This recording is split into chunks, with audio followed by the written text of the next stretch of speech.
안녕하세요, 여러분. 오랜만이죠. 약 한 달 만에 다시 이렇게 책 소개를 하려고 영상을 켰습니다.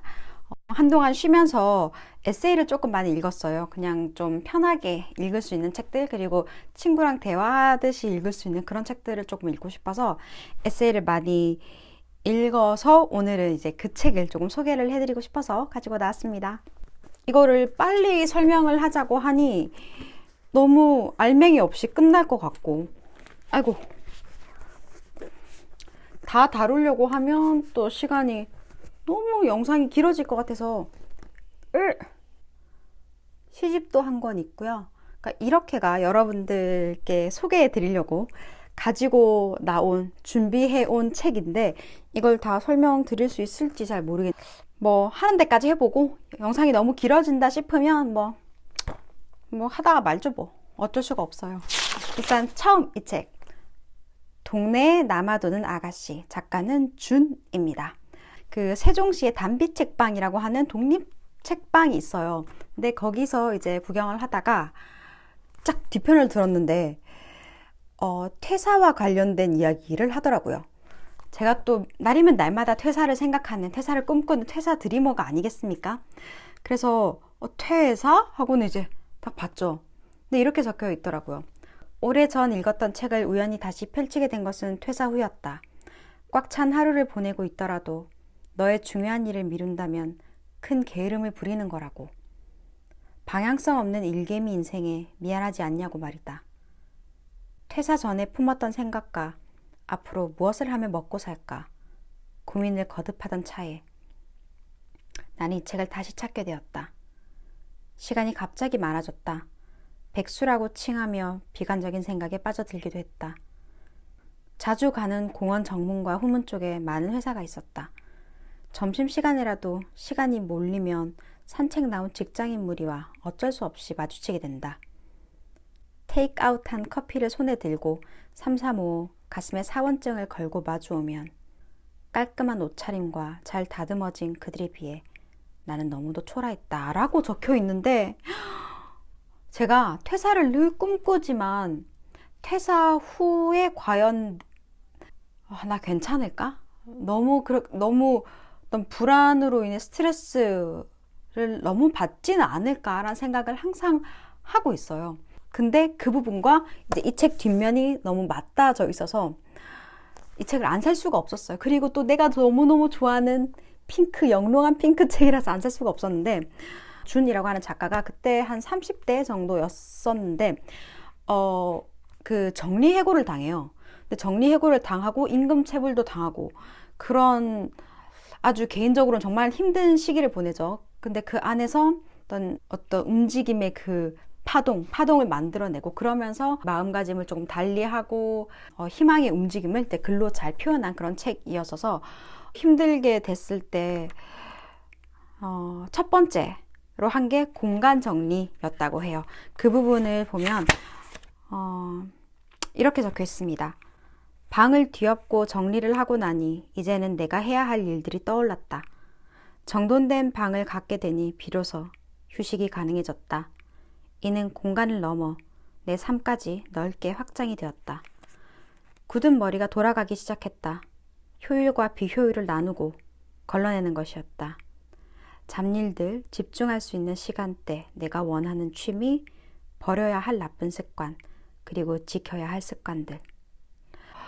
또 지금 현 상황을 타개하기 위해서 어떤 것을 해야 될까 스스로 굉장히 깊게 고민하고 그것을 행동으로 옮기는 그런 과정들이 저한테는 되게 새롭진 않았으나 기분 좋고 공감 가는 내용이어서 다음 책은 바로 짠!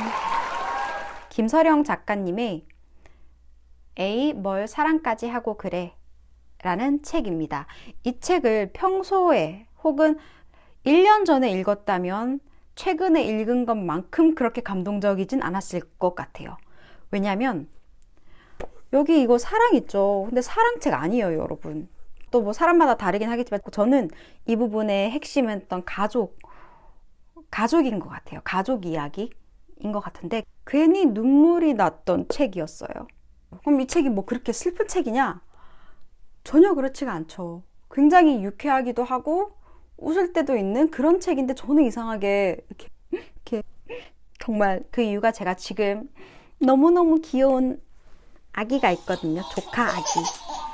그래서 아기가 있는 상황에 이 책을 읽으니까 더 와닿고 막 스타벅스 한 켠에서 이렇게 눈물을 훔치는 그런 상황이 계속해서 연출이 됐던, 일단 이분 가족에 대한 이야기를 하는 부분에서 저는 그랬는데, 어머니께서 포항 분이십니다. 이 작가의 엄마가 딸에게 막 이야기를 하는 것을 볼 때 우리 엄마 생각도 많이 났고, 그 중에 보면 작가분이 결혼을 하려고 할 때 엄마가 전화를 해요. 우리 엄마가 그러듯이 그 경상도 특유의 어머니의 톤으로 딸에게 막 다다다다다 이야기를 하는데, 그게 장장 2페이지에 걸쳐서 이제 옮겨져 있거든요. 그 부분을 제가 읽어 드릴게요. 지금 소개할 책이 많아서 빨리 할 생각이었는데 그래도 이거는 좀 읽어야겠다.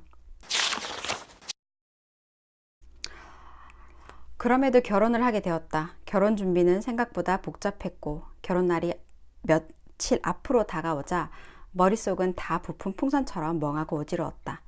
엄마의 전화가 그때 걸려왔다.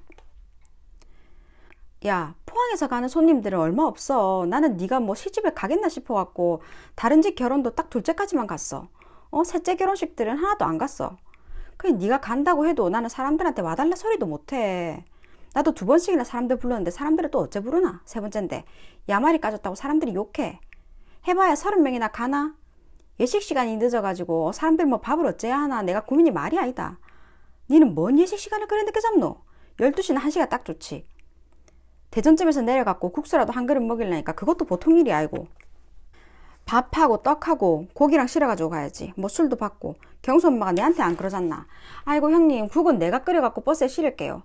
내가 그래갖고 막 뭐라 했어. 야, 네 신랑이 아파서 지금 병원에 누운 지 몇 년인데 네가 뭔 정신 있다고 국을 끓이고 말고 하노? 서울가 주는 것만도 내가 고맙다. 고마 쓸데없는 소리 하지 마라. 그랬는데도 자꾸 국을 끓여온다 안 그러나? 경수 동생 희영이. 네 희영이 알지? 희영이가 결혼을 해서 직장을 댕겨. 근데 희영이를 데리고 가겠다는 거라. 버스에서 사람들 수발들고 하려면 젊은 사람이 있어야 된다고. 그래서 내가 미쳤냐 막 뭐라 했어. 직장 다니는 아를 뭘 심부름을 시키겠다고 주말에 서울로 데리고 가노? 돌았나? 직장 다니면서 새끼 키우느라고 진이 쪽쪽 빠진 아를 네 결혼식이 뭐라고 서울까지 가자 해. 내가 막 뭐라 했어 내가. 그랬더니 상혁이 엄마가 국을 또 자기가 끓인다고 안 하나. 네 상혁이 엄마 알지? 환호동 사는 엄마. 그 집도 손주 둘 봐주느라 정신이 하나도 없어. 아들 둘이 하나씩 알을 지 엄마한테 맡겼잖아. 그래서 내가 그랬어. 아이고 형님, 우리가 이제 다들 늙어서 그런 짓 할래도 못한다. 내가 알아서 할 테니까 그냥 가주기만 해도 내가 너무너무 고맙소. 마음이 너무 고맙잖아. 우리가 젊었을 때는 어디 갈 때마다 국도 끓이고 중간에 버스 세워놓고 밥도 먹고 막 그랬어. 그냥 주차장 같은 데서 자리 깔고. 와, 니 그런 여자들 보면 막 욕했나? 그래도 그게 해보면 재밌어. 근데 이제 늙으니까 그런 거 할래도 못해. 힘이 들어갖고 서울까지 가기도 어려워. 내가 우리 집 3번째 결혼이니까 또 서울서 하니까 이젠 가자 말도 잘 못했어. 아직 몇 명 몰라. 버스에서 밥을 제대로 못 먹으니까 그만 봉투에 10,000원씩 넣어서 주려고. 식 끝나고 내려가면 밤이야. 어두워서 저녁 먹을 데도 없어. 휴게소 가서 우동이라도 한 그릇 먹으라고 10,000원씩 넣어주고 말라고. 야, 우리도 이제 다 늙어서 여기저기 아픈 엄마들도 많아. 서울 가자 하기가 쉽지가 않아. 많이 못 가니까 그런 줄 알고 있어라. 아, 근데 이것이라가 미쳤나? 버스 대절하는 돈을 네가 왜 주나? 내가 그 정도 돈도 없는 줄 아나? 이것이나가 가만 보면 엄마를 아주 무시해. 욕은 안 먹을 만치 떡이랑 음식이랑 해서 갈 거니까 그 걱정 하지도 마. 돈을 네가 왜 주나? 시끄러.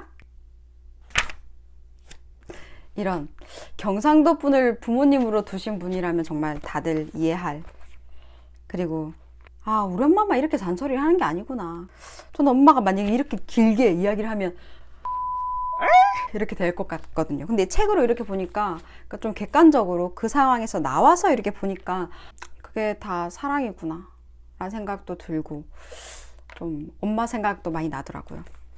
그리고 우주 이야기 나올 때마다 제 조카 생각도 너무 많이 나고, 그래서 일단 굉장히 이유 없이 눈물 나게 했던 책이었어요. 근데 그거는 대부분의 사람이 그렇진 않을 것 같아요. 제가 다른 시기에 읽었다면 아마 안 그랬을 거거든요. 지금은 조카가 너무 이제 이 지구에 온 지 1년도 채 되지 않은 조카가 있는 상태에서 이 우주 이야기를 들으니까 더 마음이 좀 이렇게 좀 너무너무 쓸데없이 괜히 코끝이 찡했던 그런 책이었어요. 그 다음을 말씀드릴게요.